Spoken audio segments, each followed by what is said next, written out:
Let's show one love. Frugal. Let's work together and bring peace. One thing I need you to know, Frugal will be there for you, will be here for you.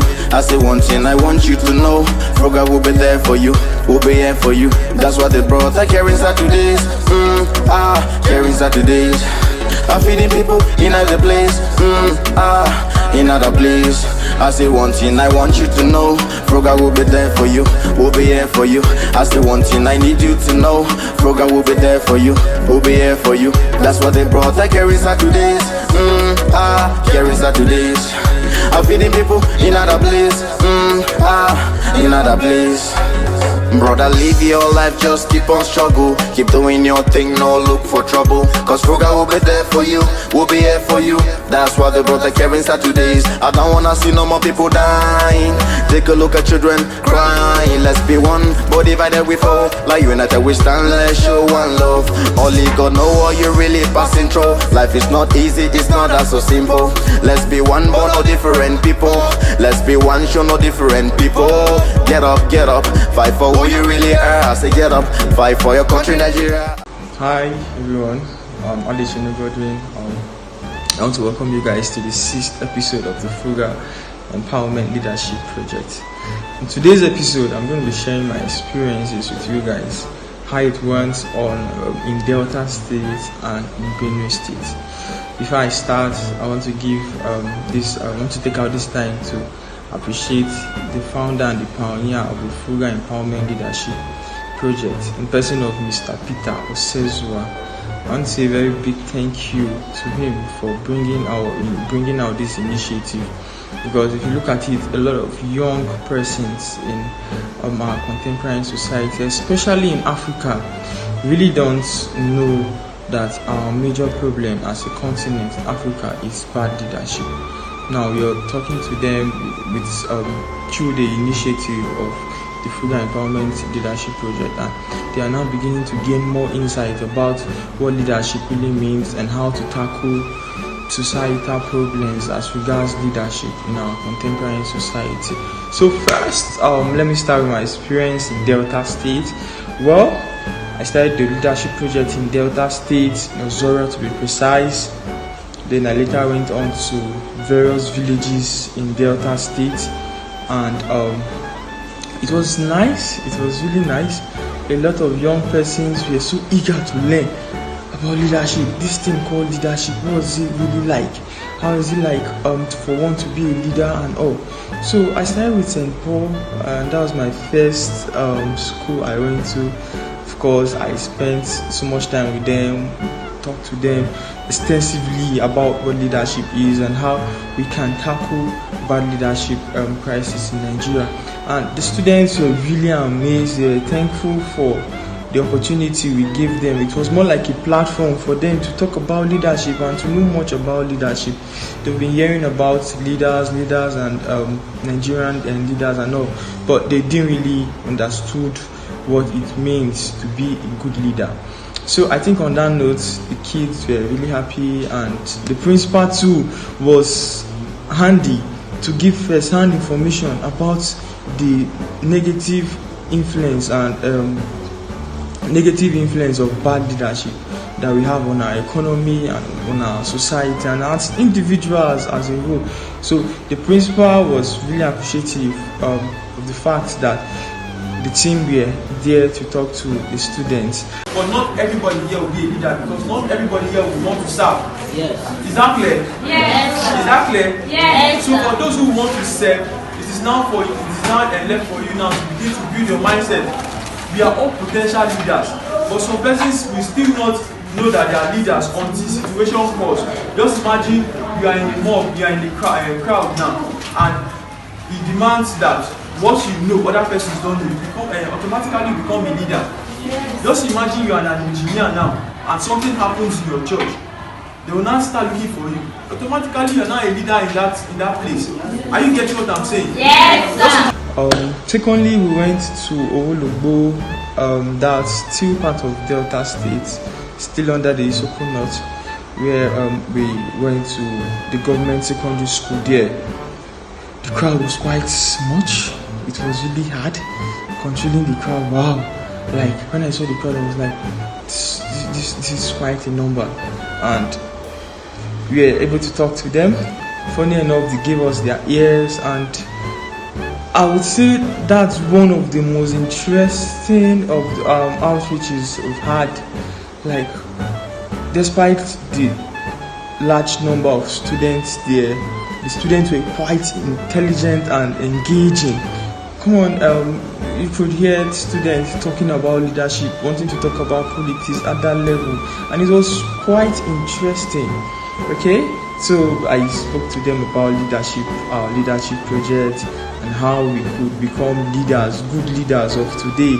You know, they're like, how is it possible for us to be leaders of today? Why not be leaders of tomorrow? You know, we've been brainwashed over time that we are leaders of tomorrow. Why the system keeps recycling this old set of persons that have been there. So this has a negative impact or a negative mindset on the younger ones. Okay, they're like, okay, since we are leaders of tomorrow, so let's wait for tomorrow to come so that we can now be that leader that they say we are tomorrow, right? So began to talk to them that we are leaders of today, and if you are today's leader, that means it's going to put you on your toes to actually do things the right way.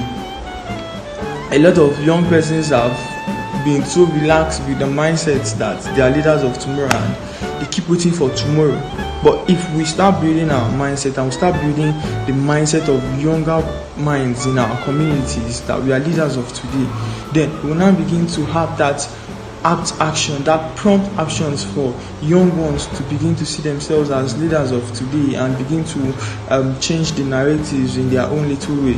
So I did that. I went to some other secondary schools. I'm just trying to recap all of this visit. And one thing I discovered was that a lot of young persons feel leadership is for a few persons, and that is one of the orientation we try to change. Leadership is not for just few persons. Leadership is for everybody. And that's why when it comes to politics in Africa, we feel it is those who have so much money that are supposed to be leaders. We feel it is because of those persons who have so much, like in the cabal setting, that are supposed to be leaders. We don't know that in our own little ways we can be leaders, and we can change. Even from the grassroots, we can begin that change where we so seek for.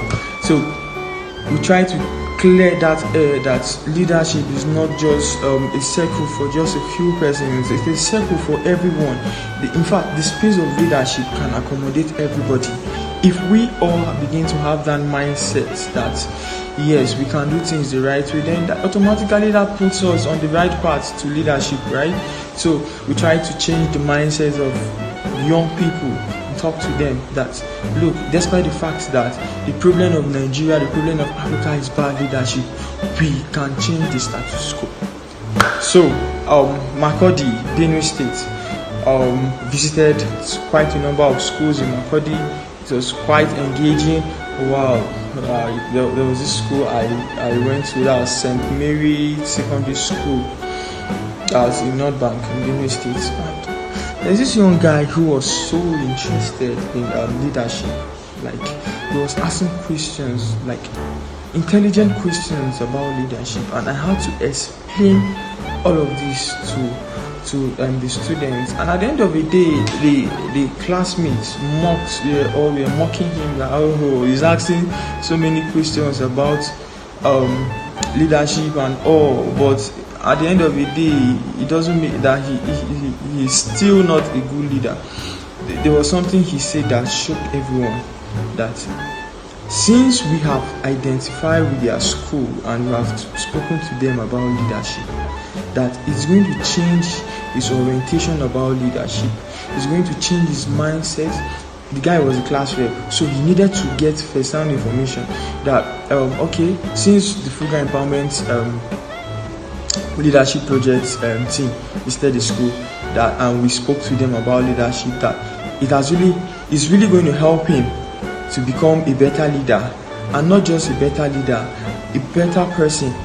So I think if we can just speak to just one person out of the so many persons that we feel we have in the society, if one person can stand up and make it right as a result of our project, then it means automatically we've achieved something as a team and even as an organization, because that one person can also help to change the narrative of others. You get, if we are able to get just one person in our community, we know that we've really worked on this person as someone who can become an ambassador of the Frugal Empowerment Leadership Project. Then we know that our community is safe, because that one person can get another one person, and that also one person can also get another one person to get an influence in the society. So I'm just trying to recap all of my experiences. The experience has been a worthwhile experience, and I still want to thank Mr. Peter Osezua for pioneering this initiative. It's one that is really going to help young minds in the nearest future. To support our Caring Saturdays, contact Frugal Empowerment Foundation in London, the United Kingdom, and our Greenwich branch at 1C Woolwich New Road, Woolwich, London, or telephone 4420-8316-0704, or email us at info@frugalempowermentfoundation.org, or visit our website at www.frugalempowermentfoundation.org. Join the conversation on our social media platforms at Frugal Empowerment Foundation on Facebook, Instagram, and YouTube, and at Frugal LTD1 on Twitter. For your donations to this charity cause, APS Bank, Cash Plus, account name Frugal Empowerment Foundation, account number 04027718, sort code 087199. You can also donate through PayPal from any country. Thank you for watching. Bye. Let's show one love. Frugal. Let's work together and bring peace. One thing I need you to know, Frugal will be there for you, will be here for you. I say one thing I want you to know, Frugal will be there for you, will be here for you. That's what they brought our Caring Saturdays, Caring Saturdays. I'm feeding people in other place, in other place. I say one thing I want you to know, Frugal will be there for you, will be here for you. I say one thing I need you to know, Frugal will be there for you, will be here for you. That's what they brought our Caring Saturdays, Caring Saturdays. I'm feeding people in other place, in other place. Brother, live your life, just keep on struggle. Keep doing your thing, no look for trouble. Cause Frugal will be there for you, will be here for you. That's why they brought the Caring Saturdays. I don't wanna see no more people dying. Take a look at children crying. Let's be one, but divided we fall. Like united we stand, let's show one love. Only God know what you're really passing through. Life is not easy, it's not that so simple. Let's be one, but no different people. Let's be one, show no different people. Get up, fight for who you really are. I say get up, fight for your country, Nigeria.